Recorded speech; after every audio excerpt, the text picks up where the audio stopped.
8 centimetre लांबी असलेल्या एका चौरसाकार कागद घेऊन त्याचे चारही कोपरे 8 सेंटीमीटर चौरसाकृती कागद आहे, त्याचे चारही कोपरे 1 सेंटीमीटर बाय 1 सेंटीमीटर मापाचे कापून घेतले। बरं ठीक आहे, इथं हा कोपरा कापला 1 सेंटीमीटरचा, हा कापला 1 सेंटीमीटरचा, हा कापला 1 सेंटीमीटरचा, हा कापला 1 सेंटीमीटरचा। ठीक आहे, तर मूळ कागदाची परिमिती कापून घेतल्यानंतर शिल्लक राहिलेल्या कागदाची परिमिती यातील फरक किती? आता मूळ कागदाची परिमिती काय, चौरसाची परिमिती 4 गुणिले बाजू 8 चौक 32 आहे। राजांनो, ज्यावेळी आपण कट करतोय अशा प्रकारची आकृती आपल्याला मिळेल।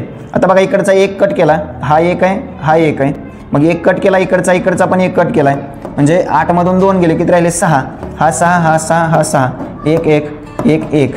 ठीक आहे, आता बघा, जो कट केलाय पार्ट, लक्षात ठेवा, जो कट केलाय पार्ट तो किती होता रे, 2 सेंटीमीटर होता। आणि मग आपल्याला परिमिती काढताना पुन्हा खाली यावं लागणार आहे, पुन्हा इकडे यावं लागणार, परत 2 सेंटीमीटर काउंट करावाच लागणार आहे। त्याच्यामुळे लक्षात ठेवायचं, कधीही कट केलेला पार्ट जर असेल तर ओरिजिनल कागदाची परिमिती आणि कट केल्यानंतरची परिमिती याच्यात काहीही बदल होणार नाही किंवा काही फरक पडणार नाही, म्हणून पर्याय